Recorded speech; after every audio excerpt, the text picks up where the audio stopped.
Olá, pessoal, bem-vindos mais uma segundona aqui no canal da TDI Brasil. E hoje nós temos o nosso programa A Liga TDI. Aqui conosco está Otângelo, nosso palestrante do dia. Tudo bem, Otângelo? Como é que você está, querido? Tudo bem? Boa tarde, Carlos, Antônio, Célio. Tudo ótimo. Boa tarde, tudo bom? Boa tarde, Otângelo, tudo bom? O Otângelo, que é desenhista mecânico, famoso aí no YouTube, participando de várias lives fora do Brasil, no Brasil, tudo quanto é lugar, né? O Otângelo é conhecido por estar em vários lugares aí, debatendo sobre as nossas origens, né? Muito bom ter você aí conosco, Otângelo. Também nosso querido Antônio Carlos Andrada, ele que é veterinário, né, Antônio? E também é arqueólogo. Também. E também para os nossos críticos pseudo-ateu. Né? Pseudo-ateu. O canal já está funcionando, Antônio? Tá, não, eu quero ver se... Estou tentando que saia um vídeo essa semana, o primeiro vídeo aí. Vamos ver. Ó, pessoal, entrem lá no canal Pseudo-ateu, tá? Que é a crítica, eu gostei do nome porque ele fez a mesma estratégia do João, né? O pessoal criticava ele com a questão do polímata, ele foi lá e colocou o nome do canal. Então, muito legal aí essa crítica. Bom, e também conosco o Celião aí toda semana, nosso parceirão, né? Como é que você tá, Célio? Tudo bem? Tudo bem. Ficamos na fazenda aqui para fazermos as lives, essa nossa aqui de hoje e outras aí do meu próprio canal e de outros canais parceiros que se interessam pelo tema que eu trato. Divulga teu canal aí, Celião, para o pessoal conhecer. Deus existe? Um desafio à ciência e às religiões. Pessoal, parece um canal ateu, hein? Ó, mas é isso mesmo. Viu? É isso que é o legal, né? A gente poder entrar nesses canais e tentar tirar o máximo de conhecimento. Então, ó, o Otângelo também tem canal, né, Otângelo? Qual que é teu canal? Eu tenho o canal The God Talk, falando de Deus, que é em inglês. E tenho a minha livraria virtual, que é reasonandscience.catsport.com, que é em inglês também. E tem uma versão em português também que uso menos, mas depois eu posso ali passar o link e você pode colocar na descrição desse vídeo aqui, que lá tem bastante informação em português sobre o design inteligente também. Legal, pessoal, entre nos nossos canais parceiros aí no canal do Célio, no canal do Otângelo, no canal do Antônio, né? E não perca de acompanhar os vídeos deles que eles têm lançado aí semanalmente. Antônio, o pessoal vai te cobrar, hein? Tem que lançar desde o ano passado numa enrolação com esse canal, rapaz, que eu nunca vi. Tá que nem evolução. Essa semana vai sair. Vai sair? Qual que é o primeiro título que vai ser? Você já tem a ideia? Eu acho que eu vou tentar explicar um pouquinho do design inteligente dentro da ciência, como é que funciona toda essa questão. Mas eu vou trazer questões novas, né? Que eu acho que o pessoal não conhece. Trazer uma abordagem bem diferente do que está sendo divulgado na internet. Legal, bem legal. Não, sensacional. Gente, então se inscreva lá no Antônio para você pegar essa característica que ele vai trazer nova. Eu digo que cada personalidade do DI tem um jeito diferente de explicar, de apresentar o que é o design inteligente. Então, vai ser muito legal para agregar o conhecimento de vocês. Mas, gente, antes da gente começar a apresentação do Otângelo hoje, a gente precisa deixar um recadinho muito especial para vocês ficarem por dentro. Então, dá uma olhada aí. Prepare-se para mergulhar em discussões fascinantes, lideradas por especialistas de renome mundial que desafiarão sua compreensão do mundo ao seu redor. Aproveite a oportunidade única de conectar-se com profissionais e pesquisadores de todo o mundo, compartilhando conhecimentos e experiências incríveis sobre sua origem e destino. De 28 a 30 de junho de 2024, no Auditório Rui Barbosa, Universidade Mackenzie, São Paulo, SP. Junte-se a nós ao explorarmos as últimas descobertas e debates sobre a teoria do design inteligente. No congresso, teremos dezenas de palestras de grandes especialistas trazendo suas perspectivas únicas e provocativas sobre a origem e complexidade do universo e da vida. Palestrantes confirmados: Marcos Eberle, Adalto Lourenço, Rodrigo Silva, Juan Manuel Torres, Tiago Melo e outros grandes cientistas do Brasil e do mundo. Juntos, exploraremos os mistérios do universo e da vida, buscando respostas para as grandes questões de nossa existência. Esperamos por você no 5º Congresso Brasileiro do Design Inteligente. Inscreva-se em www.tdibrasil.com. Junte-se a nós e faça parte desta jornada de grandes descobertas.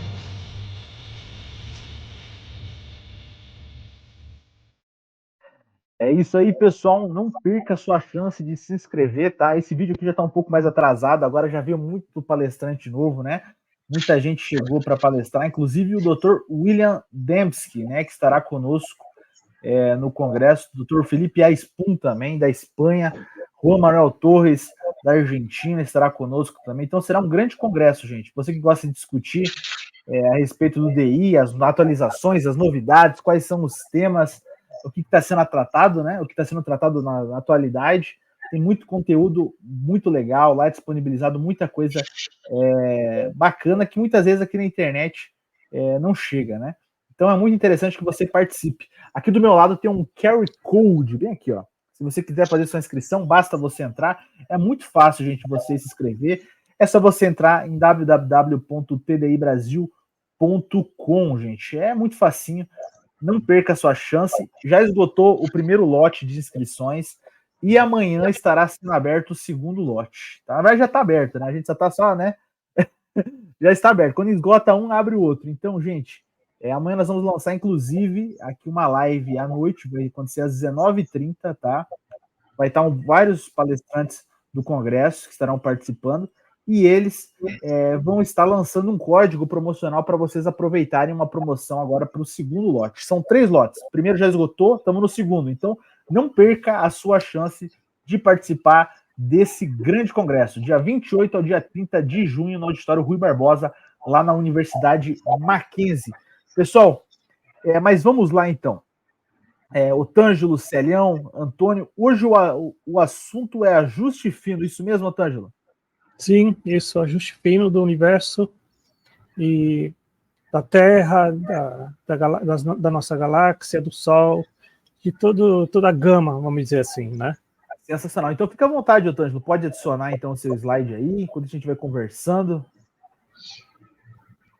Gente, o assunto do ajuste fino é muito interessante, né? Dentro do DI existe um grande debate sobre essa questão, né? A gente sabe que tem pessoas que levam apenas os aspectos relacionados ao universo. A gente sabe também que tem pessoas dentro do DI que levam para os aspectos do ajuste fino, não só do universo, mas da vida, em algumas questões mais ligadas ao DNA. Então, assim, a gente sabe que é um tema ainda muito explorado dentro do DI, né? Aonde se aplicaria somente? Será que é só no universo ou será que temos outros aspectos, né? E tem gente que às vezes nem considera como um pilar. Então é bem interessante verificar como é um assunto que mexe muito, né, com as cabeças, essa questão do ajuste fino. E o Otângelo está trazendo uma das visões e dessas possibilidades a respeito desse tema que é tão interessante. Mas e aí, Célio, o que você acha? Tu acha que o ajuste fino ele é uma possibilidade viável para demonstrar a ideia de design inteligente, enquanto o Otângelo vai adicionando aqui o slide? Com certeza, eu não tenho dúvida. Inclusive, grande parte da minha apresentação lá no Congresso no Rio de Janeiro, em 2022, foi sobre o ajuste fino no que diz respeito à construção da realidade, da matéria, da energia, do espaço-tempo, da vida em termos de DNA, moléculas, etc. Estou elaborando uma nova apresentação mais focada no microcosmos, deixando o macrocosmo de lado. Não há dúvida sobre isso, e não só eu penso isso. Eu tenho um canal que eu assisto do YouTube. É um cientista que agora virou um youtuber e ele faz entrevistas com cientistas do mundo inteiro. Lawrence Krauss, o canal Aproximando da Verdade, Truth, qualquer coisa assim. E ele faz entrevistas, e as últimas que eu vi dele eram justamente sobre entrevistando os defensores do ajuste fino versus aqueles que têm dúvidas ou que imaginam que isso não existe. Tá? Então, ele defende essa ideia, apresenta os fatos e opiniões dos cientistas que estão na linha de frente da pesquisa científica, não digo nem acadêmica, não obstante serem professores da academia de pós-doutorado, imagino, nas universidades americanas, europeias, são verdadeiras celebridades. Então, o ajuste fino não é defendido só no design inteligente. Fora dele, ele é muito defendido, e quem defende basicamente são os físicos. Tá? Os matemáticos, o Will Dembski bem tratando disso, o Stephen Meyer como filósofo da ciência tratando disso. Então, é algo que permeia as disciplinas acadêmicas e o mundo científico como um todo. É muito interessante. Vamos ver o que o Tângelo traz para a gente, de forma a agregarmos mais informações ao nosso canal aí da TDI. Muito obrigado. Sensacional. E você, Antônio, qual que é a sua visão sobre essa questão? Eu sei que essa live vai ser bem interessante para nós discutirmos essa questão. Como eu falei, é um assunto bem... Por exemplo, quando a gente fala sobre complexidade irredutível, eu acho que todo mundo tem a mesma posição a respeito dizendo do DI. Informação, eu percebo isso também, complexidade especificada, né? Mas ajuste fino ainda é uma coisa que o pessoal desbrava muito, né? Você tem muito, digamos assim, muitas coisas ainda que o pessoal está descobrindo, está conhecendo, então muitos argumentos novos vêm aparecendo também. Então, Antônio, qual que é a sua visão a respeito disso? Carlos, Sérgio, Tângelo, eu, como vocês sabem, eu não concordo. Vamos colocar dessa maneira, não sou adepto do argumento do ajuste fino. Exatamente por causa dessa palavra ajuste, né? O que nós temos são propriedades físicas do universo, princípios fundamentais universais, e eles têm uma relação, eles são relacionais, eles se relacionam de uma certa maneira. Eu não vou adiantar aqui os argumentos, eu vou deixar o Tângelo apresentar, mas, de certa forma, né, o argumento do ajuste fino, ele deriva dessa premissa essencial de que poderiam haver outros tipos de arranjos de princípios e propriedades físicas do universo. E essa é uma discussão que os físicos fazem há muito tempo. Né? Se essas propriedades que nós conhecemos como são hoje, né, o universo, o cosmos, como conhecemos hoje, existe uma possibilidade de variação nessas propriedades, ou elas são como são e as relações que se estabelecem são as únicas possíveis. Né? Essa é uma questão até quase metafísica, né, na cosmologia. Então, além disso, há diversas críticas probabilísticas, né, que a gente pode elencar também, a questão do ajuste fino. E, bom, eu não sou adepto do ajuste fino, eu não acho que deveria ser um pilar da TDI. De qualquer maneira, é um argumento, como o Célio bem colocou, que está sendo discutido na ciência de maneira muito séria, e a gente tem que olhar por todos os ângulos possíveis, né? Então, se a conclusão for de um designer para o próprio cosmos, ela vai ser inescapável, né? Se a conclusão for que há outras maneiras de explicar cientificamente, também temos que abraçar essa diversidade de explicações cosmológicas. Mas, então, respondendo a sua pergunta, inicialmente eu não sou adepto do argumento ajuste fino. Bom, gente, vocês viram que é um assunto bem interessante. A gente sabe que, por exemplo, nós temos outros pensadores, né? Por exemplo, do próprio design inteligente, que é o Roger Patterson, né? Que ele também tem essa visão do ajuste fino, né? Mas ele também tem outra cosmovisão em relação a isso. Então tem várias pessoas que vão ter pensamentos diferentes a respeito disso. E o interessante é isso, né, Otângelo? É você verificar os pontos e de forma respeitosa tratar disso, né? E tentar entender se aquilo é viável ou não. Fazer ciência é isso, tentar achar quais são as melhores possibilidades. Mas, bom, gente, agora o palco é com o Otângelo, nosso querido amigo. Otângelo, fica à vontade para explicar esse ponto de vista, né? Alencando como um pilar. E qualquer coisa, estamos aí à disposição, tá bom? Fica à vontade. Obrigado, Carlos. Então, o começo e o ajuste fino do universo, evidências de um designer inteligente. Conforme a física moderna, nosso universo teria começado com uma singularidade, que é caracterizada com uma densidade e temperatura infinitas. Mas se eram infinitas, poderia se estender infinitamente no passado sem começo? Se um criador é excluso, um universo eterno não criado, seria uma alternativa? Em vez de um criador infinito, a alternativa seria um universo ou algo físico infinito, que sempre existiu sem causa. Porém, Stephen Hawking, entre tantos outros, põe um fim à hipótese de um universo infinito, sem começo. Ele escreve em seu livro Uma Breve História do Tempo. De acordo com a teoria da relatividade de Einstein, uma singularidade não contém nada que seja realmente infinito, apenas coisas que se movem matematicamente em direção ao infinito. A massa de uma singularidade é, portanto, finita. O infinito refere-se apenas à matemática. Podemos ter um universo infinito, por exemplo? A resposta é não. O universo é finito. O universo é finito, mas ilimitado. Quando Hawking descreve o universo como finito mais ilimitado, ele quer dizer que, embora o universo tenha um tamanho finito, ele carece de limites ou arestas no sentido tradicional. Então, se o universo teve um começo, surge a pergunta: e qual foi a causa? A primeira opção, universo eterno, podemos descartar, como já vimos. Talvez o universo foi criado do nada, ou algo além do universo criou. Em 2012, o físico Lawrence Krauss publicou o livro O Universo do Nada, afirmando que o universo poderia ter surgido do nada. Ele escreveu que as leis da mecânica quântica implicam que, em escalas muito pequenas, durante tempos muito curtos, o espaço vazio pode parecer uma mistura fervente e borbulhante de partículas virtuais e campos descontroladamente flutuando em magnitude. Elas teriam dado origem à expansão do universo. Mais tarde, resultaria na origem da matéria, de galáxias, estrelas, planetas e, no final, a nós, pessoas. Então, poderia-se dizer verdadeiramente que todos estamos aqui hoje por causa de flutuações quânticas que são essencialmente nada. O próprio conceito de nada, neste contexto, é altamente problemático, pois partículas virtuais pressupõem a existência de um campo eletromagnético, o campo gravitacional, o campo de Higgs e os campos decorrentes das forças nucleares. O espaço-tempo ainda está lá, governado por relatividade geral.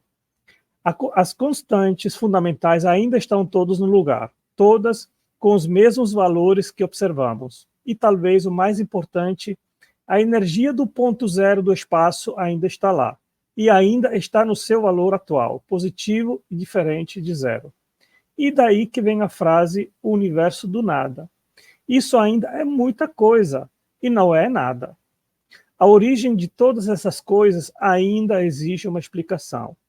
O argumento da primeira causa da existência de Deus não é refutado pela afirmação de que as partículas virtuais causaram o Big Bang. De nada absoluto, da ausência de qualquer coisa, nada vem. Este princípio, que tem raízes que remontam à filosofia grega antiga, afirma que, logicamente incoerente, é impossível que algo surja de um estado absoluto de nada. A ideia viola a nossa compreensão intuitiva da causalidade, onde todo efeito deve ter uma causa anterior.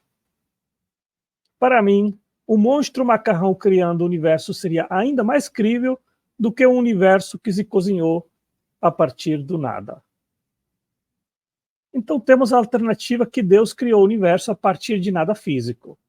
Mas isso traz outros problemas metafísicos. Como Deus poderia criar algo essencialmente diferente da própria natureza dele, ele sendo espírito?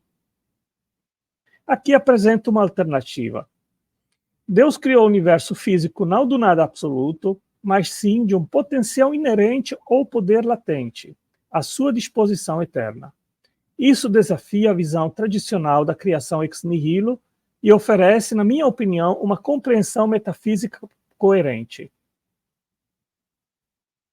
Assim como um carro pode aproveitar sua energia latente para fazer a transição do repouso para o movimento, o ato de criação de Deus pode ser entendido como a transição de um estado de não realização para a realização de seu poder e potencial eternos.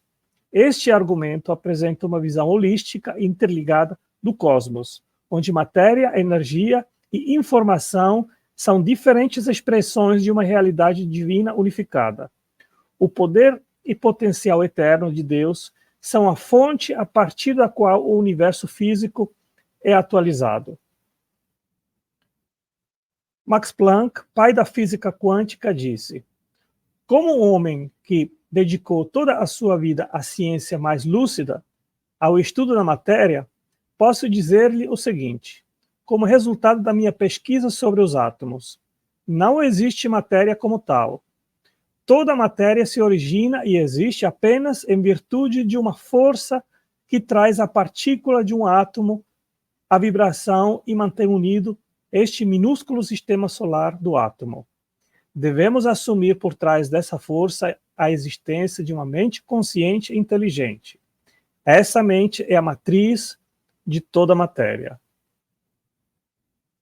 Agora vamos tratar do ajuste fino do universo. Ainda hoje, encontro pessoas que afirmam que o ajuste fino do universo é apenas uma invenção de criacionistas.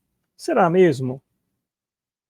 Stephen Hawking, um dos maiores físicos, escreveu: as leis da natureza formam um sistema que é extremamente ajustado e muito pouco pode ser alterado sem destruir a possibilidade de desenvolvimento da vida como a conhecemos.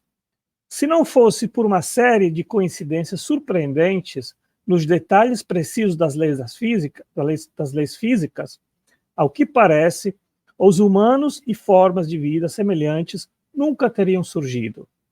Nosso universo e suas leis parecem ter um projeto feito sob medida para nos apoiar e, se quisermos existir, deixa pouco espaço para alterações. Isso não é fácil de explicar e levanta a questão natural de saber como que é assim.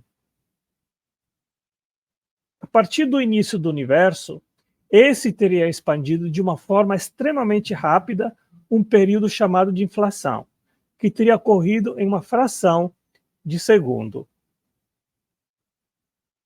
A imagem ilustra a relação entre a época de inflação e o tempo em segundos deste Big Bang.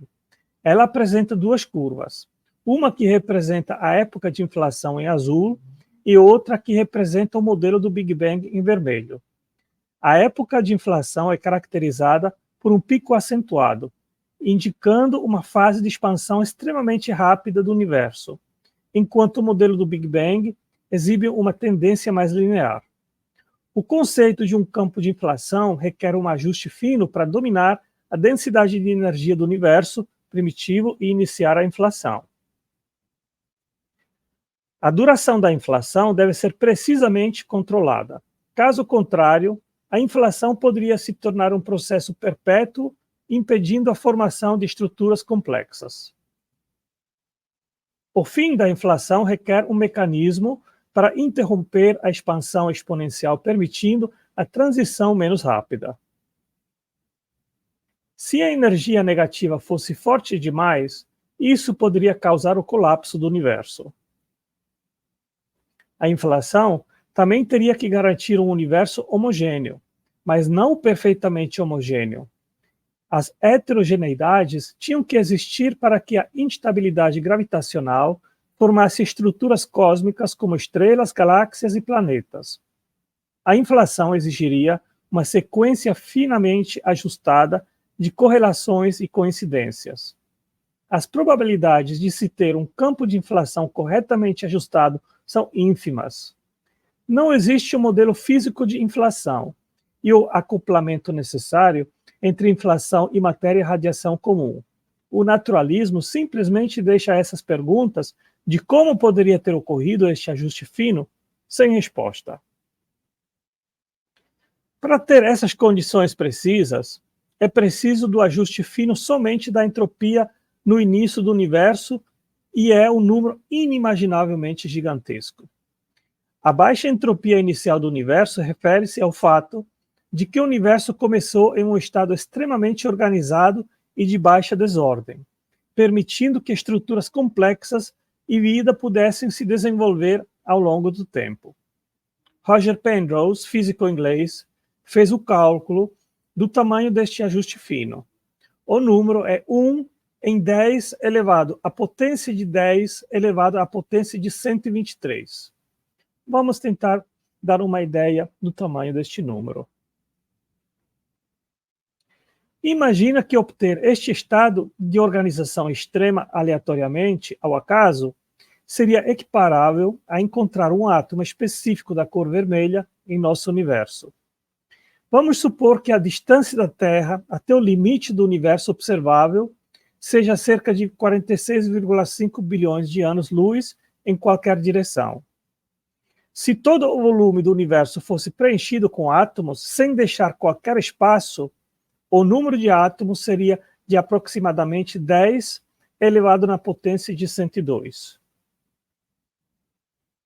Como um átomo tem 99,9% de espaço vazio, se todo o espaço vazio de um átomo de hidrogênio fosse preenchido com prótons, o número de prótons seria 1 em 10 na potência de 15 prótons preenchendo este espaço.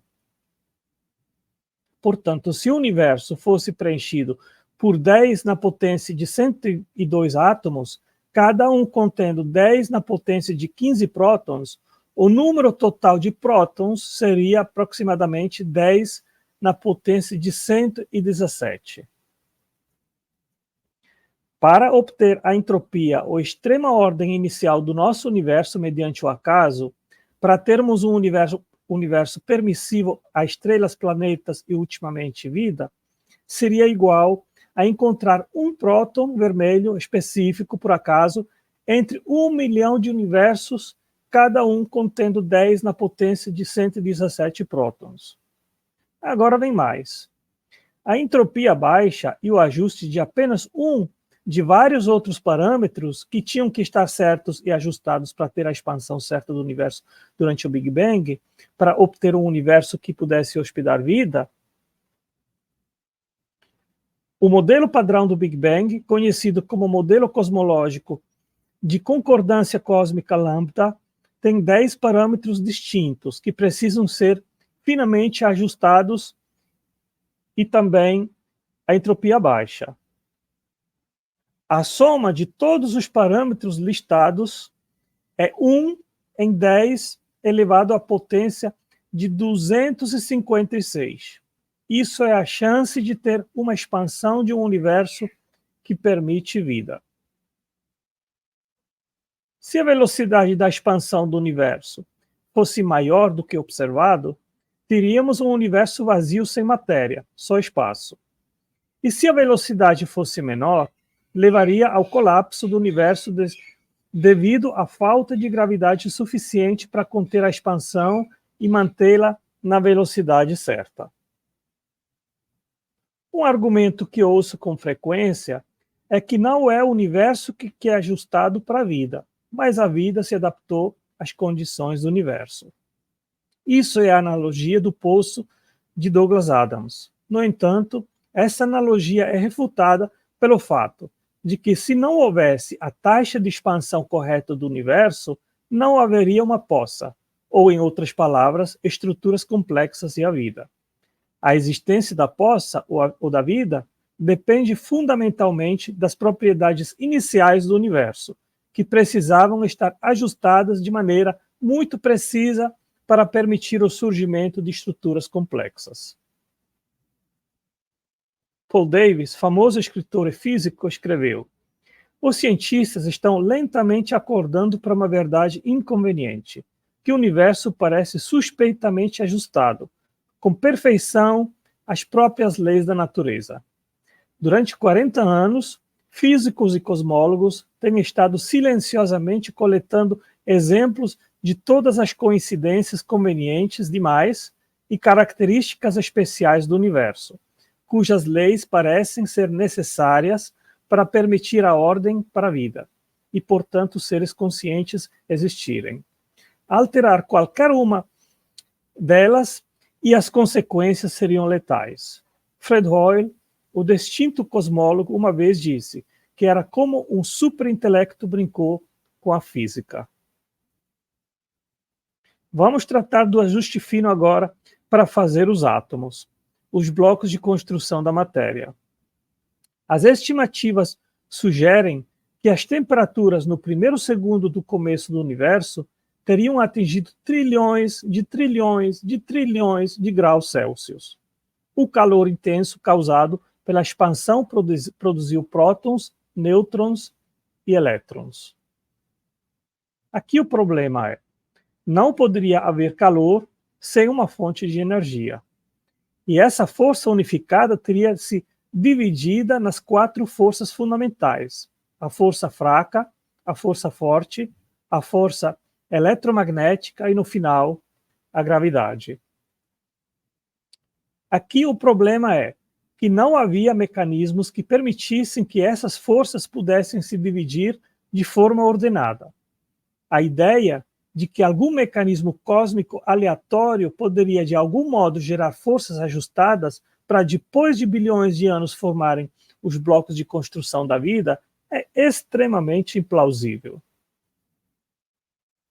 Para compreender a natureza extremamente improvável das forças fundamentais do nosso universo estarem perfeitamente ajustadas para a vida, na imagem vemos as probabilidades do ajuste correto ocorrer por acaso. É uma probabilidade em 10 na potência de 200.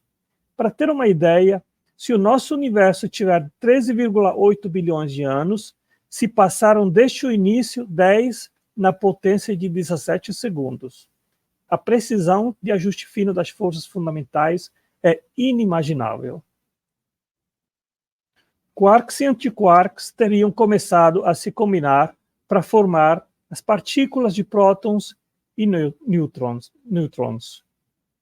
Durante a época de fótons, a temperatura do universo teria caído até ao ponto em que os núcleos atômicos puderem começar a se formar. Prótons e nêutrons teriam começado a se combinar em núcleos atômicos no processo de nucleossíntese primordial. No final de uma época chamada de recombinação, depois de cerca de 380 mil anos, o universo teria supostamente esfriado o suficiente para permitir que elétrons se ligassem aos núcleos atômicos, formando átomos. A probabilidade da massa do elétron estar ajustada dentro de uma margem específica para permitir a existência de átomos no universo, como o conhecemos, é de 1 na potência de 10 a 37. A probabilidade da massa do próton e nêutron no núcleo estar ajustada dentro de uma margem específica para permitir a existência de átomos no universo, como o conhecemos, é ambos também de 1 em 10 na potência de 37. Também precisa de ter um ajuste fino entre a massa do próton e elétron, e do nêutron e próton. Ambas as probabilidades de estar dentro de intervalo exigido é 1 em 10 na potência de 9, que somando dá 10 na potência de 18. O tamanho do ajuste fino dos átomos é 1 na potência de 377. É um grau de precisão que revela um nível de ajuste fino da física fundamental que é simplesmente inacreditável, é inimaginável. Eu fiquei surpreendido depois de levantar o cálculo.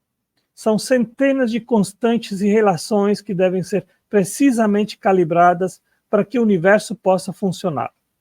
Isso levanta a questão: como é possível que tantos parâmetros tenham exatamente os valores necessários para permitir a existência de estruturas complexas como átomos, moléculas, estrelas e galáxias? Mas a história não termina aqui. Para que as partículas atômicas, como elétrons, quarks e bósons, tenham massa, o campo chamado de Higgs é necessário devido ao seu papel de interação com essas partículas. O campo de Higgs preenche todo o espaço no universo e as partículas interagem com ele conforme se movem através dele.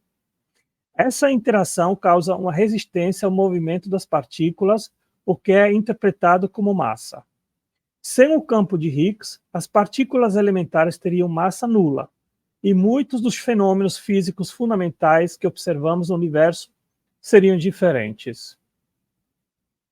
O termo valor esperado de vácuo refere-se ao valor médio do campo de Higgs, em seu estado de energia mais baixa, o estado de vácuo. Este valor não é zero. Em vez disso, tem um valor diferente de zero que permeia o vácuo no espaço. Alguns teóricos estimam que a precisão necessária para o valor esperado do campo de Higgs é da ordem de 1 em 10 na potência de 32 ou até menor.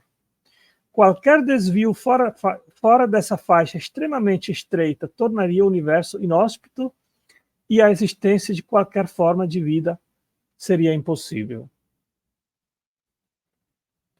Outro fato interessante.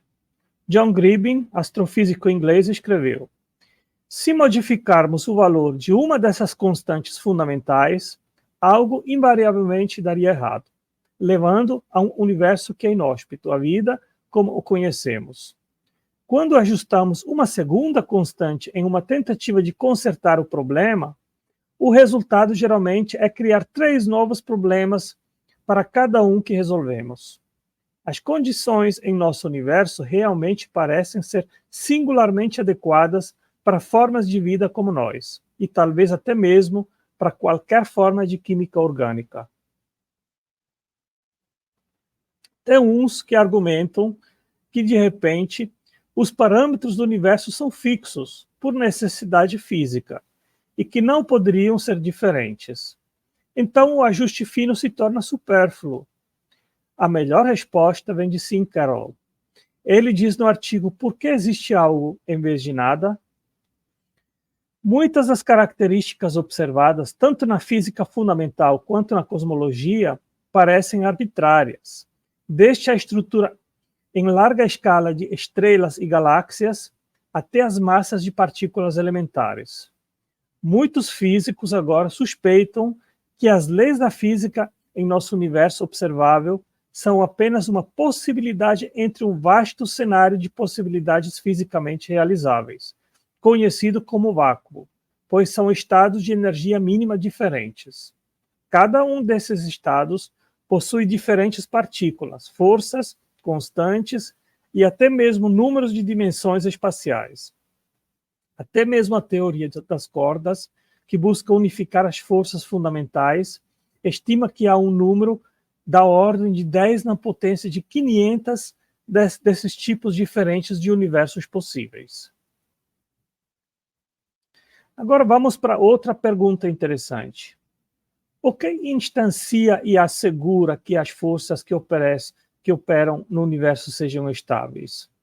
Segundo, metro, quilograma, ampere, Kelvin, mole e candela são propriedades fundamentais que são as mais básicas em nosso mundo. Eles próprios não estão fundamentados em nada mais profundo e são a base de todas as outras coisas. Então você não pode cavar mais fundo. Agora é o seguinte, essas propriedades são constantes, fundamentais, que são como o DNA do nosso universo. Eles não podem ser calculados a partir de princípios ainda mais profundos, atualmente conhecidos. As constantes da física são números fundamentais que, quando inseridos nas leis da física, determinam a estrutura básica do universo. Essas constantes têm um valor fixo e são corretas para permitir um universo que permite a vida. Para que a vida surgisse no nosso universo, as constantes fundamentais não poderiam ter sido superiores a uma fração de um ponto percentual dos seus valores reais. A grande questão é, por que isso acontece? Essas constantes não podem ser derivadas de outras constantes e devem ser verificadas experimentalmente. Resumindo, a ciência não tem respostas e não sabe por que elas têm o valor que têm. É fácil imaginar um universo onde as condições mudam de forma imprevisível de um momento para o outro, ou mesmo um universo onde as coisas surgem e desaparecem. Não só deve haver uma agência para instanciar e assegurar as condições do universo, mas as forças também devem ser asseguradas para que não haja caos. Sabemos que as forças fundamentais ficam estáveis em todo o universo. Isso permite que as constantes de acoplamento estejam corretas. O que mantém os átomos juntos? Essa é uma das razões, fora da quinta via de Tomás de Aquino, pela qual, na minha opinião, a questão de saber se Deus existe ou não é uma questão de probabilidade. o designer criador é necessário para instanciar e manter as forças do universo de forma estável. A constante de Planck é uma constante física fundamental que une os mundos quântico e clássico. A descoberta por Planck, essa constante sustenta a granularidade inerente ou quantização de energia em escalas microscópicas. No domínio clássico, descrito pela mecânica newtoniana, a energia e o movimento ocorrem contínua e suavemente. No entanto, no nível quântico, que governa partículas como elétrons e fótons, a energia se manifesta em quanta discretos e indivisíveis, em vez de quantidades infinitamente divisíveis. A constante de Planck está no cerne da mecânica quântica, governando diversos fenômenos, desde a estabilidade de átomos e moléculas até as interações da luz e da matéria. Se a constante de Planck se desviasse apenas 1 em 1 bilhão de seu valor atual, as consequências seriam catastróficas. Um valor maior poderia potencialmente envolver todo o cosmos no caos quântico, onde os átomos se expandem para escalas estelares. Os objetos exibem uma indefinição quântica inerente e processos fundamentais, como a fotossíntese, tornariam-se insustentáveis. O mundo clássico ordenado se dissolveria numa névoa indeterminada e probabilística.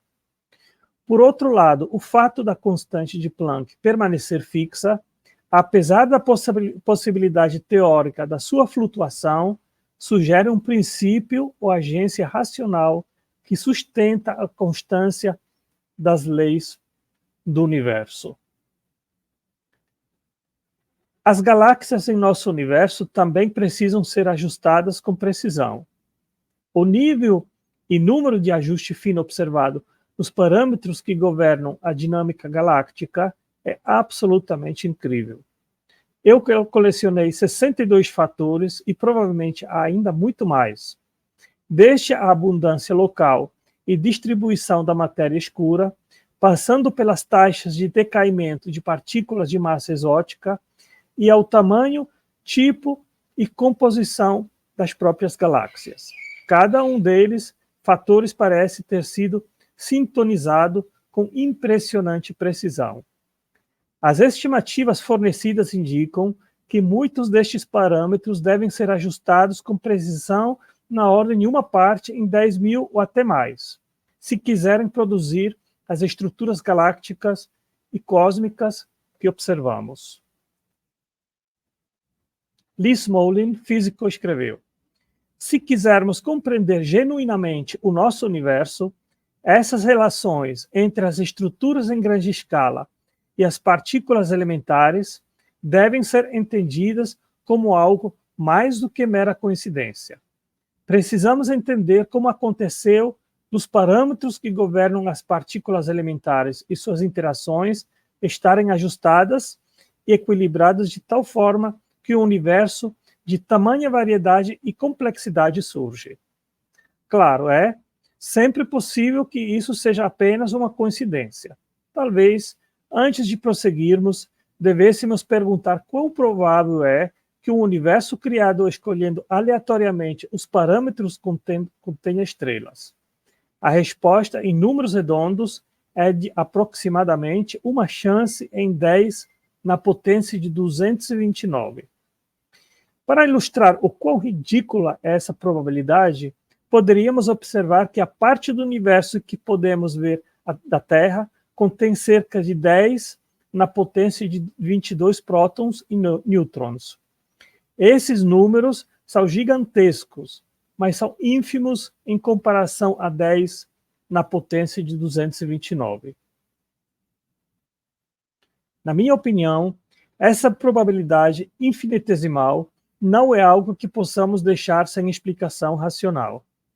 A sorte certamente não fará isso aqui. Precisamos de alguma explicação racional de como algo tão improvável acabou se concretizando. A estabilidade de nosso sistema solar tem sido extensivamente estudada. Em 2002, cientistas realizaram integrações numéricas de longo prazo dos movimentos orbitais dos planetas ao longo de 10 bilhões de anos. Apesar desse imenso período de tempo, o movimento planetário permanece incrivelmente estável.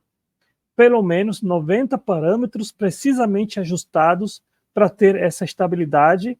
A probabilidade de todos os parâmetros se alinharem perfeitamente é pelo menos 1 em 10 na potência de 180.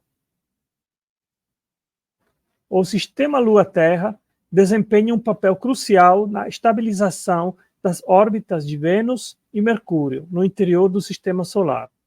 Sem o sistema Terra-Lua, as órbitas de Vênus e Mercúrio se tornariam imediatamente instáveis. A gravidade de planetas massivos como Júpiter e Saturno atua como um escudo, capturando muitos asteroides e cometas que entram no sistema solar antes que possam colidir com a Terra. Essa proteção é crucial para evitar extinções em massa de vida na Terra. A disposição única de corpos celestes em nosso sistema solar, justamente com sua notável estabilidade e características protetoras, aponta para um design inteligente. Esse sistema tão finamente ajustado só poderia surgir do raciocínio intencional de seu criador original, como expressou Isaac Newton.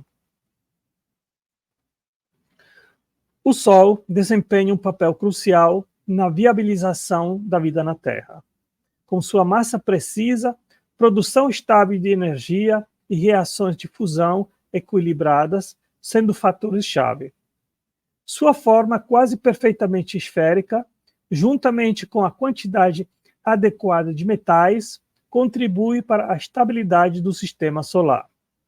Além disso, a localização do Sol na Via Láctea em sua órbita minimizam exposições a eventos cósmicos prejudiciais, favorecendo as condições habitáveis da Terra.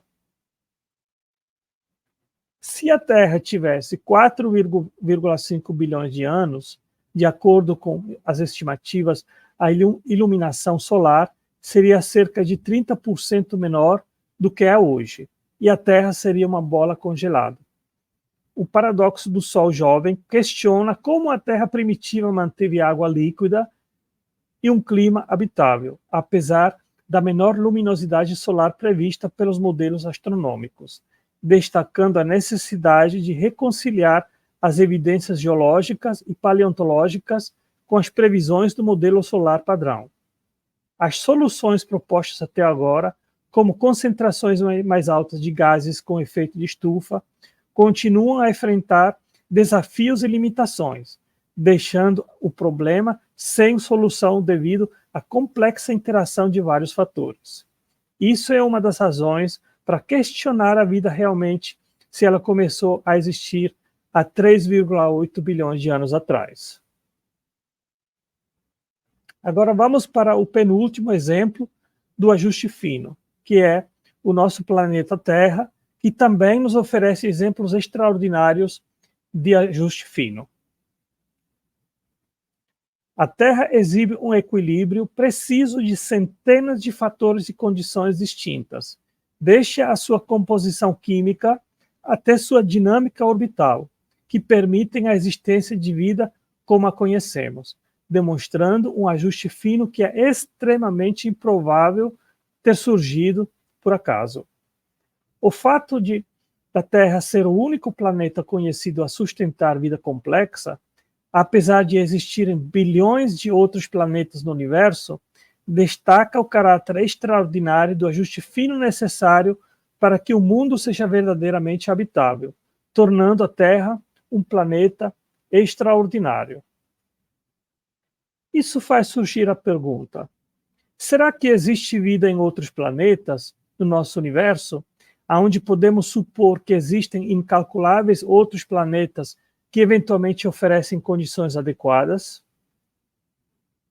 Paul Davies responde a essa pergunta. Existem, de fato, muitas estrelas, pelo menos 10 bilhões de bilhões no universo observável.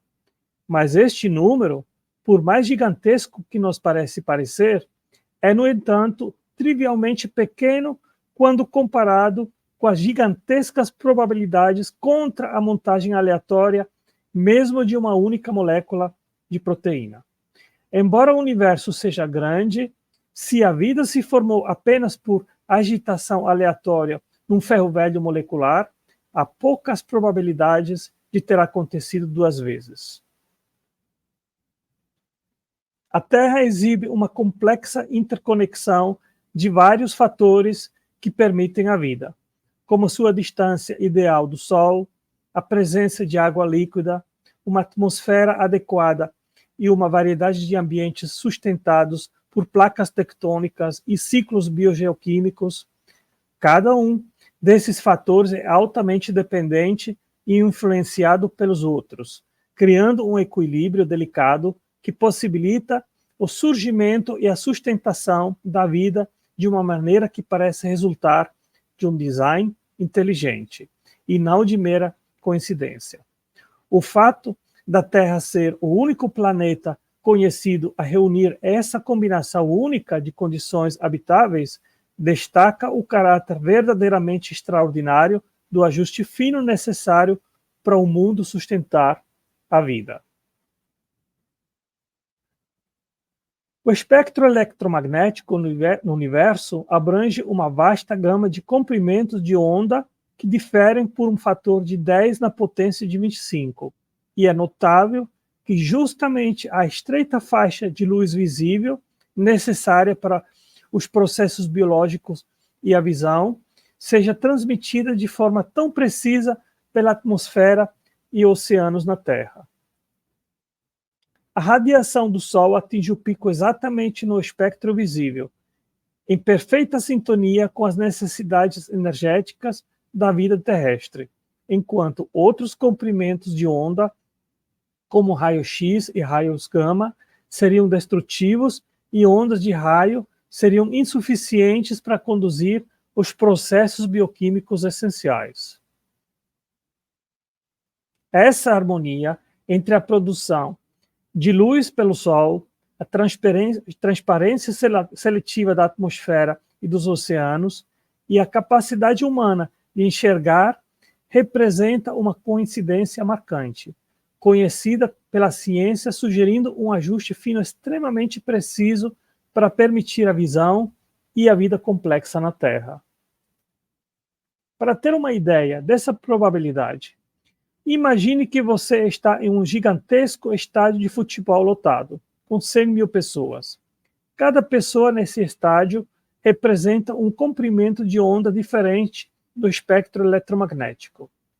A variedade inteira de 10 na potência de 25 comprimentos de onda equivale a encher 10 milhões de estádios desse tamanho, com pessoas.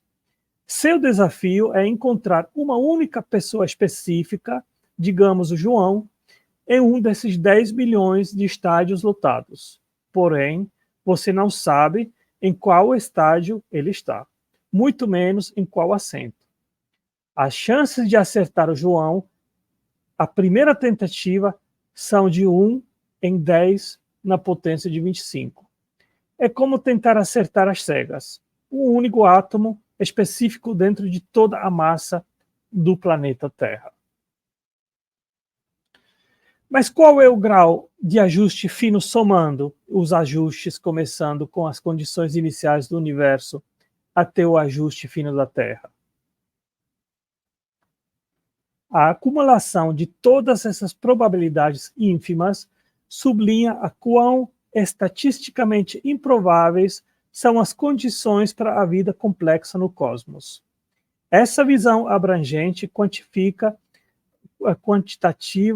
reforça a noção de que o universo parece ter sido meticulosamente orquestrado para permitir seres conscientes como nós. Para quem gostou da apresentação e quer saber mais sobre o ajuste fino no universo, pode comprar o meu livro na Amazon, que trata de forma aprofundada sobre esse assunto. Obrigado. Aí, sensacional. Entrem lá na Amazon, pessoal, conheça um pouco mais do trabalho do Otângelo. Otângelo aí que tem escrito bastante a respeito de vários assuntos.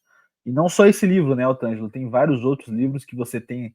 Acho que tá todos na Amazon, né? Sim. Então, gente, entre lá, procurem essas coletâneas aí que o Otângelo tem montado. Bom, vamos começar então com a Olga. Tudo bem, Olga? Bem-vinda, a Olga que entrou mais depois. Tá me ouvindo, Olga? Tá mutada. Olá, boa tarde. Para vocês estão me ouvindo? Sim. Boa tarde a todos. Boa tarde a todos que estão assistindo. Prazer enorme estar aqui novamente, né? Sempre muito bom participar dessas lives. Momentos que nós aprendemos muito também, né? A aula do Otângelo, uma aula extremamente enriquecedora, muito aprofundada e rica em conhecimentos. E é sempre muito bom, né? Tá nesse desafio contínuo, né, de aprendizagem, agregando conhecimentos a nós, né, nós próprios. Eu achei uma live muito boa, bastante enriquecedora e rica, né, nesse conteúdo que ele apresentou. O que eu queria comentar, né, colocar como questionamento que os evolucionistas defendem, né, que o processo de formação do universo, da estrutura física do universo, com toda a estabilidade que apresenta, né, que veio por um processo ao acaso, e dentro desse processo ele aconteceu de forma homogênea, né, do ponto de vista da evolução. A questão da expansão do universo, a singularidade. Aí a gente pode fazer um questionamento. Se o processo foi o mesmo, como que se explica a heterogeneidade na formação das estruturas? Como que se explica que planetas como Vênus têm a rotação ao contrário, né? Existem 4 planetas, se eu não me engano, são 4, que são gases, a formação é gasosa, e outros sólidos, exemplo da Terra. A Terra é o único planeta que tem todas as condições plenas e completas e complexas para permitir a vida, né? Nenhum outro planeta, pelo menos aqui do nosso sistema solar, a Via Láctea, tem o número de variáveis que permitem a vida existir e funcionar. E todas essas variáveis, né, como foi apresentada na palestra do professor Otângelo, elas precisam funcionar ao mesmo tempo de forma integrada, né? Então, como ele colocou em valores, nas constantes físicas fundamentais e universais, a força do elétron fraca, forte, a força eletromagnética, a força gravitacional, e todas as outras constantes físicas universais que ele apresentou, tudo isso precisa ter ocorrido, né, existir ao mesmo tempo. E se uma força dessa fosse ajustada um pouco para mais, como a força nuclear fraca, o elétron não existiria. Se a força da gravidade eletromagnética fosse ajustada também um pouco para mais, para menos, o universo todo se desintegraria. As condições para existir água no estado sólido, né? As 6 camadas que compõem a nossa atmosfera, tudo, nas suas divisões subsequentes, cada uma executando uma função, Então, é algo assim que deixa como inquestionável, né? Tudo foi criado ao mesmo tempo, em um só tempo, num só momento, não poderia ter sido um processo lento, gradual e progressivo ao longo de bilhões de anos. E outra coisa, se o universo tivesse 13,8 bilhões de anos, a entropia, que é uma lei, né, a segunda lei da termodinâmica, já teria desorganizado todo esse universo. Porque a entropia aponta, a seta da desordem é apontada para cima.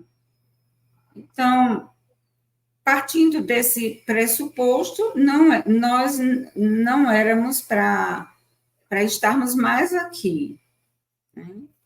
Levando em consideração o tempo evolutivo de 13,8 bilhões de anos, né? E a lei, a segunda lei da termodinâmica. Então, eu anotei aqui também.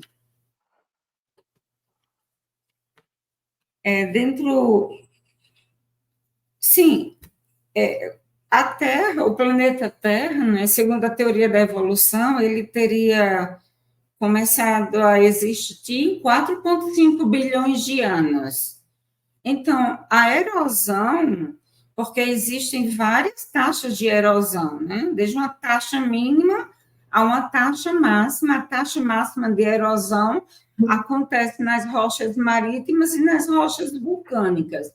Então, considerando as taxas de erosão e uma taxa de erosão mínima, todas as rochas da crosta terrestre já teriam erodido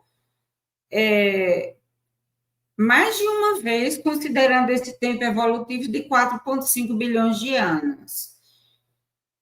E só para fechar aqui a minha fala, porque tem os outros comentaristas também, para não ficar um tempo muito longo, é que, do ponto de vista filosófico, né, de acordo com Aristóteles, existem as 4 causas, né, de Aristóteles para que algo venha a existir, que é a causa material, que é a primeira, a causa formal, a causa eficiente e a causa final. A causa material é de que precisa responder essa pergunta: de que a coisa é feita? Né? Por exemplo, você imaginar, por exemplo, um copo, de que ele é feito? Quem que deu a forma? Isso já aponta para alguém que fez, que é a causa formal. Quem deu a forma a este copo? A causa eficiente é para que esse copo foi formado. O que entra também aponta para alguém que fez. E a causa final, que é o que foi que ele deu a forma e qual é a finalidade desse copo. Então, de acordo com as 4 causas de Aristóteles, tudo que é feito, tudo que veio a existir, precisa de uma explicação, e essa explicação precisa necessariamente passar por esses 4 itens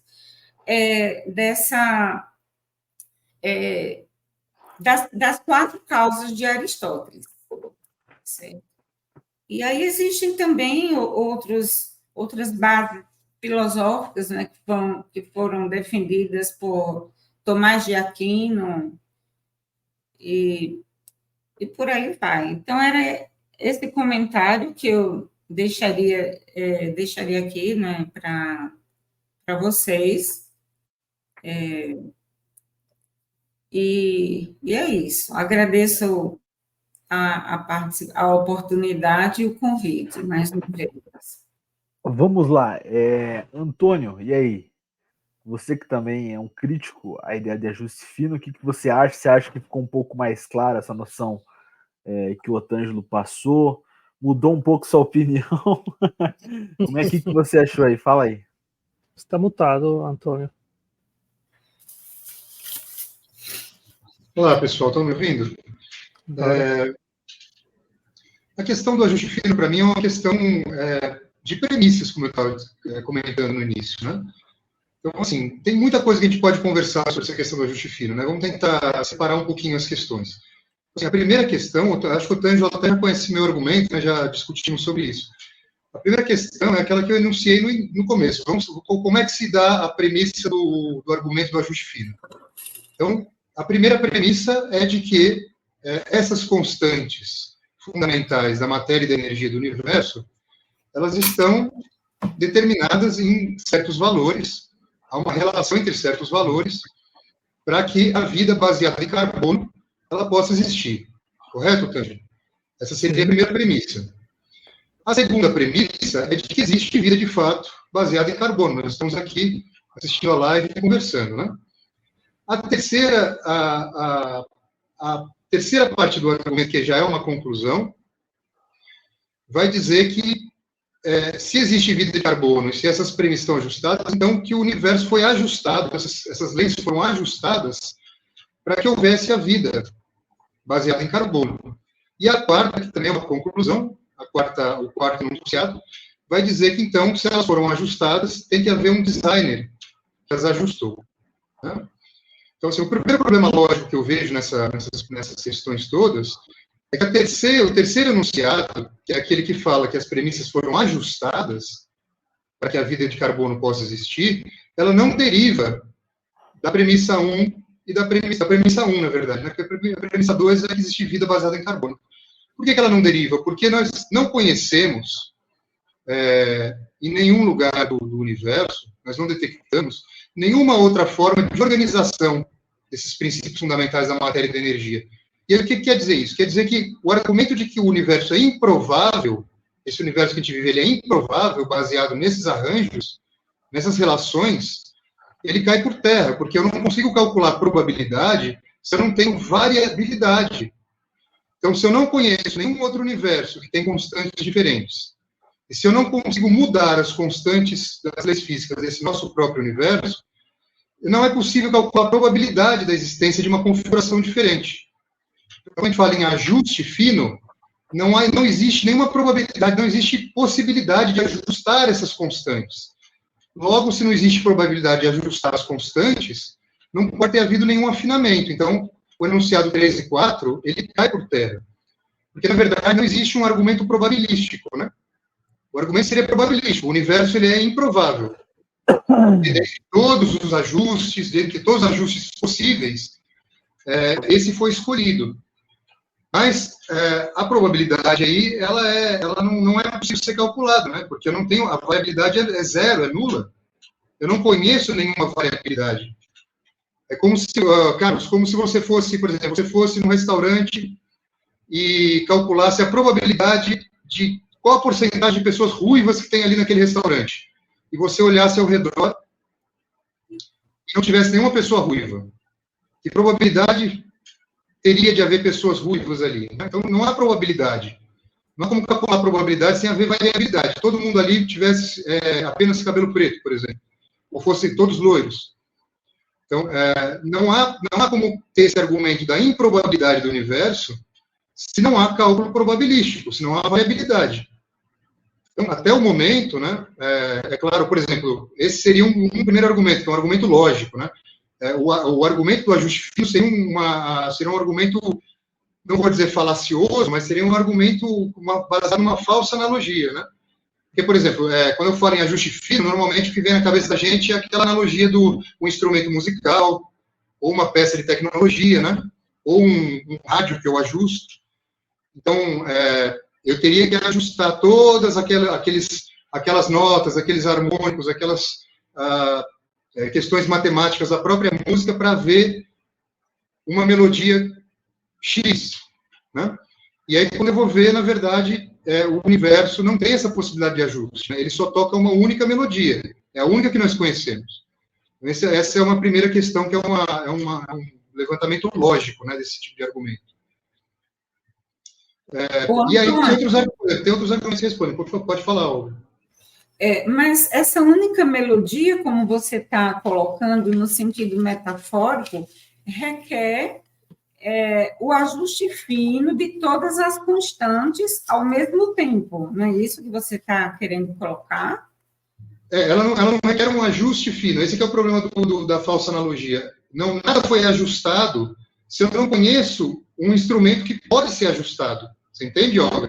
Se eu não tiver um instrumento que tenha ajustes para ajustar, como é que eu posso dizer que algo foi ajustado? A questão que ele está levantando, eu acho que a questão que o Antônio está levantando é no que tange aos parâmetros para você verificar essa noção, entendeu? Quais são os parâmetros para você fazer essa verificação? É isso, né, Antônio? Bom, eu já conhecia o argumento do Antônio, e ele foi justamente endereçado na minha apresentação inicial, que eu não usei justamente o Sim Carol, que é ateu, e ele diz aqui claramente que outros parâmetros são perfeitamente possíveis. Ele diz aqui, por que existe algo imaginado nesse artigo? Muitas das características observadas, tanto na física fundamental quanto na cosmologia, parecem arbitrárias, deixa a estrutura em larga escala de estrelas e galáxias até as massas de partículas elementares. Muitos físicos agora suspeitam que as leis da física em nosso universo observável são apenas uma possibilidade entre um vasto cenário de possibilidades fisicamente realizáveis, conhecido como vácuo, pois são estados de energia mínima diferentes. Cada um desses estados possui diferentes partículas, forças constantes e até mesmo números e dimensões espaciais. E pela física, é dito que houve uma quebra de simetria justamente no início do universo, onde na singularidade era uma força única que depois se dividiu em 4 forças separadas, e que cada força, como eu apresentei, ela tem que ter um ajuste muito preciso, muito fino, para que a vida como a conhecemos nesse universo pudesse existir. Então, se existiu essa quebra de simetria, e agora nós temos essas forças estáveis, então isso significa que é possível ter parâmetros diferentes. Então, eu acredito que essa resposta, ela basicamente refuta essa afirmação sua de que outros parâmetros não seriam possíveis. E você falou também, mas não temos um outro universo para comparar. Tudo bem, não temos, mas sabemos o valor, por exemplo, da gravidade. E, portanto, sabemos que o que teria acontecido se ela fosse mais fraca ou mais forte. Ou seja, nós não estamos aqui. Então, eu acredito que esse argumento, que não temos outro universo para comparar, ele também cai por terra, porque os físicos fazem justamente esse tipo de trabalho. Ficam calculando o que aconteceria se esse parâmetro, essa constante, etc., esses valores fossem diferentes do que os valores que efetivamente tem, em base disso que chegam à conclusão. O limite de parâmetros e de valores aonde a vida poderia acontecer é essa. Se sair desse limite, então vida não é possível. Outra questão que eu gostaria de colocar também, Antônio, que não tem como provar o contrário, que a estabilidade do sistema solar que nós temos atualmente depende de todas essas condições finamente ajustadas que nós temos hoje. A estabilidade do universo depende de todas essas condições, de todas essas constantes funcionando ao mesmo tempo, tal como acontece hoje. Eu acredito que o argumento de Antônio é mais em base das constantes físicas fundamentais, e menos se nós tiver uma Lua, não tem vida na Terra. Vamos só deixar o Antônio explicar, então. Mas, Otângelo, eu não estou dizendo, mas aí que está. Eu não estou dizendo que não é possível imaginar que a velocidade da luz possa ser diferente, no mesmo meio, claro, né? Não estou dizendo que não é possível imaginar que as forças atômicas sejam diferentes. Nem estou dizendo que não é possível imaginar que a constante de ajuste fino da fine structure constant, né, seja diferente. Então, essa questão, não é imaginar matematicamente, imaginar que existem multiversos, por exemplo. Então, tanto é possível que essa é uma das explicações para o ajuste fino hoje da cosmologia, né? Mas imaginar, como nós mesmos somos críticos da questão do multiverso, a gente fala imaginar infinitos universos e demonstrá-los matematicamente. Inclusive, estamos devendo uma live sobre multiversos aqui, tá? Estamos devendo para vocês e temos que marcar essa live, hein? Porque da última vez que a gente falou sobre esse assunto, rendeu muito pano para manga. Vai lá. Você concorda, Tângelo, que é possível imaginar multiversos? Veja, a questão é... Não, só para eu poder desenvolver o argumento, mas não, você concorda que é possível? Então, se é possível imaginar, como é que você chega ao argumento que podemos imaginar, mas talvez, mesmo que nós possamos imaginar, não é uma coisa que seria possível? Então, essa que é a grande questão, né? Por exemplo, não existe uma evidência ainda hoje de multiverso. Mas há toda uma conjectura, há toda uma especulação científica, inclusive há modelos matemáticos de como isso poderia acontecer. Então, há modelos matemáticos de como poderiam oscilar as constantes físicas do universo, porém haver modelos matemáticos. Deixa eu só concluir, Sérgio, só um minutinho. A possível essa imaginação. O que eu disse não foi esse argumento. O argumento que eu coloquei foi que nós não conhecemos empiricamente, na prática, não conhecemos nenhuma outra configuração de ajuste dessas constantes físicas e propriedades da natureza. Portanto, logicamente, se segue, né, a conclusão de que usar uma premissa de que isso foi ajustado, sendo que nós não conhecemos como é possível ajustar isso, é uma falsa premissa. Não tem como eu ajustar algo que eu só conheço de uma única maneira. Não tem como ajustar algo que só existe de uma única forma. Sim, Antônio. Então, assim, essa é uma questão lógica do argumento. Não estou dizendo que é falso a realidade de que existe uma relação entre essas propriedades físicas do universo que possibilitam a existência da vida. Isso é uma outra questão. A relação ela é real. Ela existe, a relação.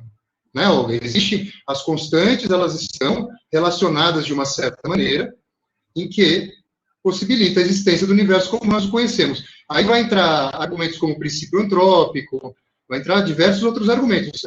A gente pode discutir, também não me convencem, não explicam, né, a origem dessas relações.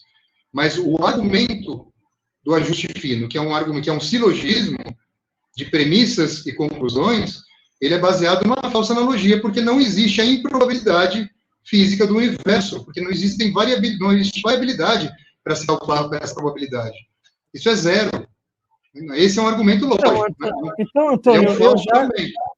Antônio, eu, na verdade, já tinha respondido a esse argumento, não sei se você prestou atenção. Eu disse, a partir do momento que você tem a possibilidade de uma transição ou uma quebra de simetria das forças, de uma força unificada para as 4 forças que hoje atuam no universo, acabei de demonstrar que isso é possível. E tem outra.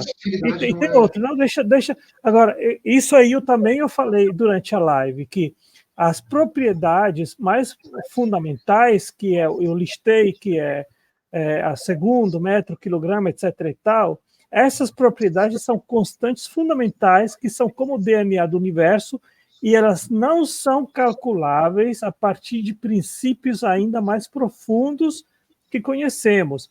As constantes da física são números fundamentais que, quando inseridos nas leis da física, determinam a estrutura básica do universo, mas elas não estão fundadas em princípios que determinam que tem que ser daquele jeito.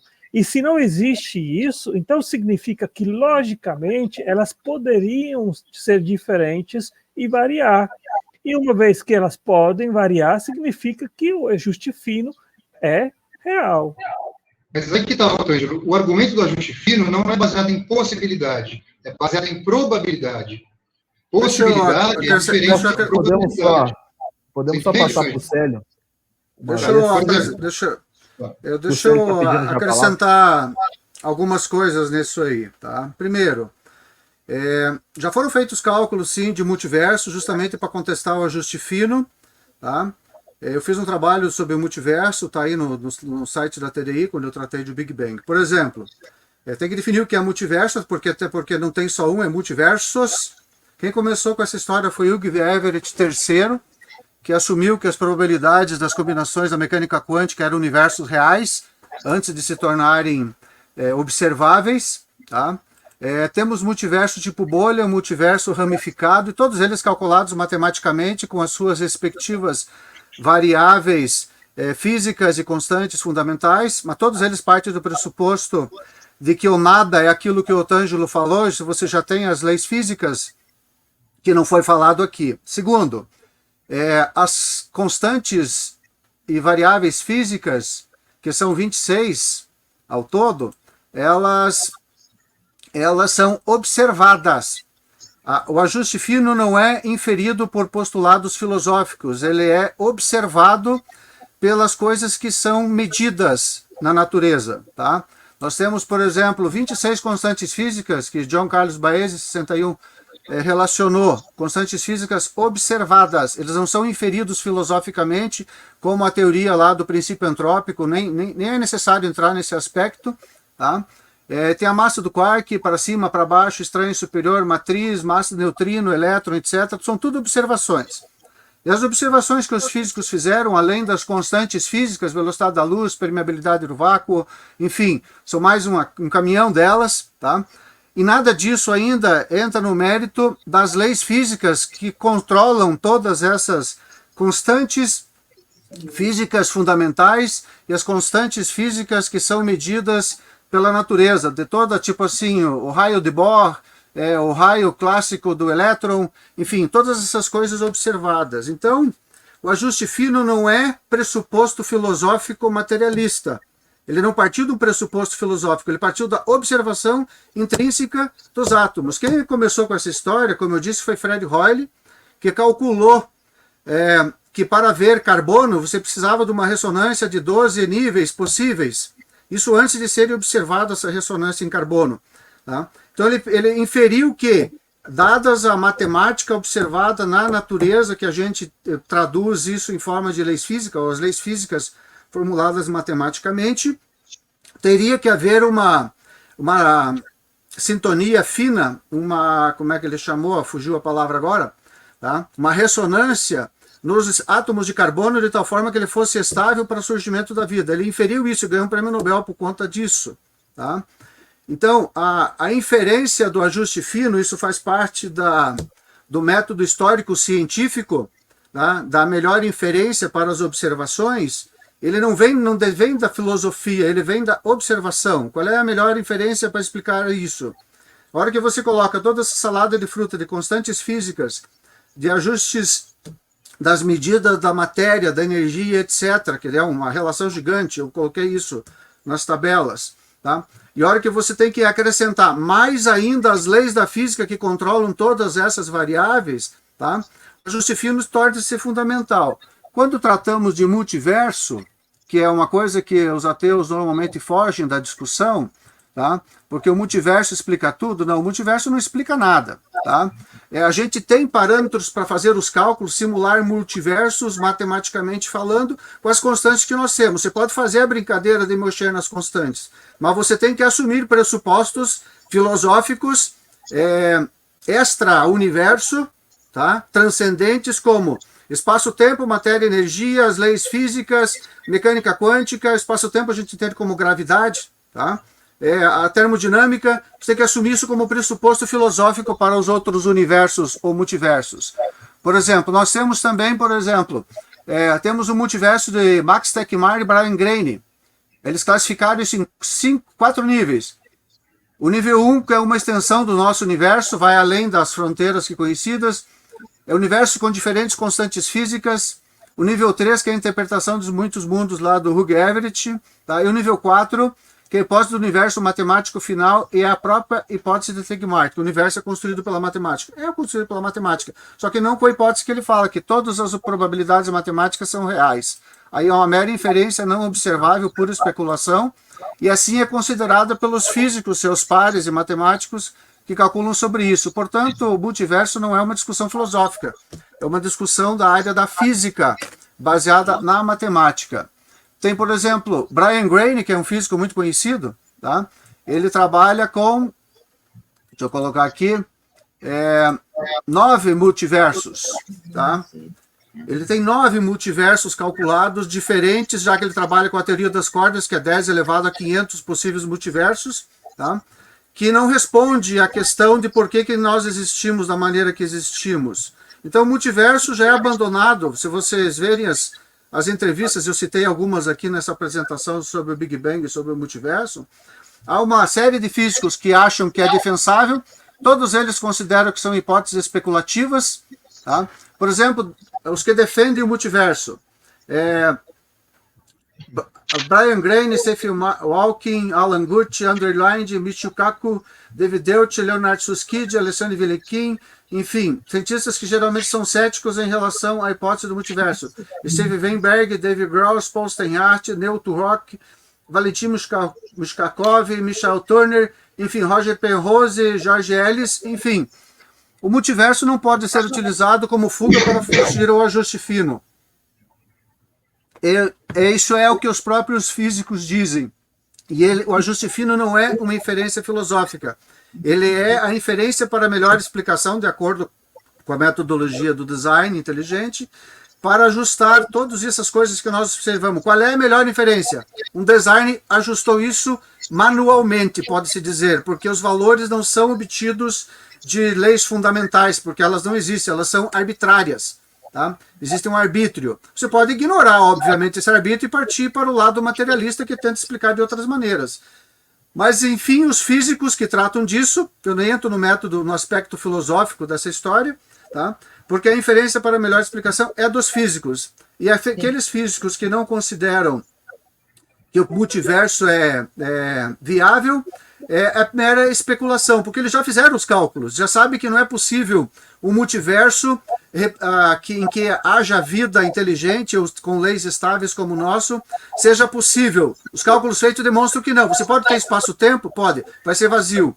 Tá? Qualquer coisa que você mexa nas variáveis, que eles já fizeram, essas brincadeiras, tá? É impossível. Tanto é que um critica o outro baseado nos próprios fatos e baseado na matemática. Portanto, a discussão filosófica de pressupostos filosóficos não são válidos, porque isso é uma observação científica.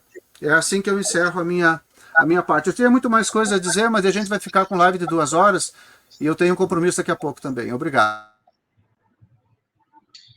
Sério, meu argumento de maneira nenhuma foi filosófico, extremamente empírico. O que eu argumentei foi que não se conhece empiricamente nenhuma maneira nem de se alterar o valor das constantes universais, dos princípios fundamentais da matéria e da energia, e nem se conhece esses valores de uma outra forma. Então, não se pode falar em ajuste ou em probabilidade quando só se conhece um único set de configurações para esses valores. Se pode falar em relação. Existe uma relação. A origem dessa relação, concordo com os senhores plenamente, é um mistério. A origem da relação. A origem... Eu vou colocar de uma maneira mais simples aqui, né? Como eu falei para o Tângelo, o argumento do ajuste fino é baseado em probabilidade, não em possibilidade. Por exemplo, qual é a possibilidade? É possível que amanhã haja um furacão lá no México e um peixe do oceano seja jogado através da atmosfera e cair na minha caneca. É possível, por princípios físicos, atmosféricos, biológicos, é possível que isso aconteça. Qual é a probabilidade disso acontecer? Probabilidade e possibilidade são a mesma coisa, é um cálculo estatístico. Não. Matematicamente é a mesma coisa. É isso que eu estava te falando. Qual é a possibilidade? A possibilidade de um evento acontecer, ela existe ou não existe? Então, existe a possibilidade disso acontecer, de um peixe cair na minha caneca vindo lá do México, através de um furacão, existe a possibilidade. Não é impossível no universo. Não é algo que não existe a possibilidade. É possível. Qual é a probabilidade? Nula. De tão baixo que é. Coisas improváveis acontecem. Agora, coisas nulas não acontecem, coisas impossíveis não acontecem. Qual é a possibilidade de eu me transformar em algo, em um átomo amanhã? É possibilidade ou é probabilidade? A mesma coisa. É algo impossível, As probabilidades do universo existir, ou a possibilidade do universo existir tal qual esse ajuste, é como está em 10 elevado a 2.450, se não me engano, no último slide. Não é isso que eu estou discutindo. Mas é isso que eu estou discutindo. Mas calma, Sérgio. Você não consegue mudar essa situação. A situação é observável e calculada. Sim, eu não consigo imaginar algo que fuja das probabilidades. Aí eu estou indo para coisas imaginárias, especulativas. O fato é, existe um ajuste, tá? De tal forma, e ele é inferido pela observação, não é uma especulação, ele é inferido pela observação, e todas as tentativas de passar isso para o multiverso, dizer que nós temos 10 elevado a 500 no multiverso, logo eu sou apenas uma parte disso para explicar o justifino, não justifica porque você não tem multiverso para observar, os cálculos feitos tornam isso impossível. Tá? Não é possível, torna isso impossível, que probabilidades acima de 10 elevado a 50, que é o princípio de Borel, nada disso é possível. Então, quando você observa um conjunto de variáveis que se concatenam entre si para fazer a vida, esse conjunto de variáveis, se for mais que 10 elevado a 50, é impossível. Então, a discussão é inútil e é inócua. É isso que eu entendo. Muito obrigado. Peraí.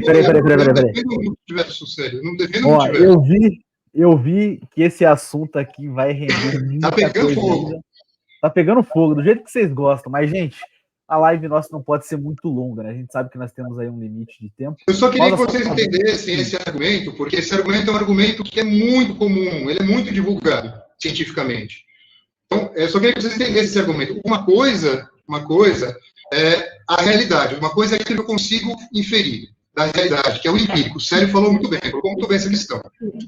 Uma coisa é aquilo que eu consigo mensurar. Outra coisa é o argumento lógico, a conclusão que eu tiro disso. O que eu estou dizendo que é um falso argumento é o afinamento do universo. Antônio, vamos fazer melhor. E o público, no final, ele que vai sair ganhando com isso. Vamos fazer, só para nós, digamos assim, poder finalizar aqui e também poder explorar esse assunto adiante. Como a Liga é para nós gerar o debate, então vamos fazer esse debate. O que vocês acham da gente promover aqui? Eu posso ser o mediador e nós fazer uma espécie de um debate. Não sei se o Otângelo gostaria de defender essa questão da Justifino, ou o Célio, e o Antônio pode trazer esse contraponto de uma formalidade. Mas, assim, como eu falei, não vai ser naquela baixaria que vocês estão acostumados aí nos outros canais, mas uma conversa séria, um debate, digamos, com tréplica, réplica, organizado. O que vocês acham? Só para nós trazer um argumento, digamos assim, onde vocês possam completar e fundamentar de forma mais concisa, né? Porque assim na conversa a gente vai entrando muito assunto e a gente não consegue finalizar muitas vezes o que a gente está pensando. O que vocês acham? Vamos fazer isso acontecer? Vamos ver, Carlos. Vamos conversar e ver se a gente pode aprofundar um pouquinho mais. Eu acho sempre interessante de escutar, né, a opinião de quem não pensa igual a gente e analisar se realmente aquilo que está sendo proposto e dito tem cabimento, se faz sentido, se é plausível, se é lógico, ou de repente não. Então, eu acho que um diálogo, uma troca de ideias sempre é produtiva. Sim. Antônio, já comprei teu livro, Tângelo, já está no meu Kindle, tá? Eu acho ótimo, Carlos. Eu só fiz a crítica, né? Eu queria colocar a posição no o que eu acho mais coerente. Não consegui colocar essa posição ainda. Você também é um longo argumento, mas a gente pode fazer. Antônio, posso fazer uma pergunta para você? Uma conversa, não tem por que debater um assunto. Com o debate, querendo não, tipo assim, eu trago a ideia do debate, porque assim, querendo não, é uma coisa que gera muito mais, né, empolgação do público em acompanhar, né? Mas no final das contas, o debate é isso mesmo, né? Eu só queria formalizar para poder dar tempo para vocês expressarem as ideias. Mas eu só queria trazer uma questão. Você também considera isso em relação ao ajuste fino na vida também? Ou isso é uma questão exclusiva para a questão do ajuste fino no universo? Não, da vida não, né? Da vida a gente vê que tem... É um sistema que ele é projetado, é uma outra história, né? Nós não conhecemos mecanismos determinísticos do mundo natural que possam dar nem início, né? E nem a elaboração que chegou os sistemas orgânicos. Nós não conhecemos nenhum tipo de sistema determinístico que pode dar origem à vida e aos sistemas biológicos que a gente conhece hoje, os mais complexos aos mais simples, né? É uma outra categoria. O que eu não concordo, e eu também não deixo de concordar com os senhores de que essa relação entre as constantes físicas do universo é um mistério, né, porque elas estão relacionadas de uma maneira muito específica. Isso é uma coisa. O que eu não estava concordando é com o argumento lógico do ajuste fino. A lógica do ajuste fino, para mim, ela é falaciosa, porque não se pode ajustar algo que não há como ajustar. Então, até que a ciência demonstre que há como se ajustar, por exemplo, a velocidade da luz, ou a força gravitacional, ou algum tipo de outra constante, né, a gente não tem como falar em ajuste fino. Então, resumindo, ajuste fino na vida, você vê esse critério como positivo e concorda. Ajuste fino do universo, você acha que extrapola um pouco a conceituação, é isso? Só sim ou não, só para nós finalizar a live. Sim. Também não concordo com o ajuste fino do sistema solar, e essas outras questões também não. De galáxias. Entendi. Não, perfeito. Gente, então nós vamos organizar, tentar promover aí esse debate / conversa aí, para tentar, então, entrar em questões agora sem apresentação, né? Só mesmo com os argumentos dos dois lados e tentar verificar essas possibilidades, tá bom? Otângelo, ótima apresentação. Célio, muito obrigado pelas as suas informações. Olga, Antônio, sempre conciso nas suas informações também. E, gente, isso é a Liga. A Liga é debate, a Liga é trazer informações e questionar, né? O importante é isso, a gente verificar as possibilidades aí que nós podemos encontrar. E não se esqueça de jogar aqui no QR Code e fazer a sua inscrição para o nosso 5º Congresso da TDI Brasil. Lá o debate come solto. Rapaz, ali é show de bola, hein? Você que gosta de ver as possibilidades, é uma boa noção que você vai ter através desse congresso. Gente, muito obrigado a todos vocês que participaram, obrigado a vocês que se inscreveram no canal, tá bom? Não se esqueça, se você não é inscrito, gente, se inscreva no canal, não deixa de acompanhar aí diariamente, entra no canal, verifica se tem vídeo novo, né? Muitas vezes o YouTube não manda para vocês, tá? E compartilha aí nos seus grupos de WhatsApp para o máximo de pessoas. Obrigado, pessoal, obrigado a todos que assistiram até o final dessa live, até mais, valeu!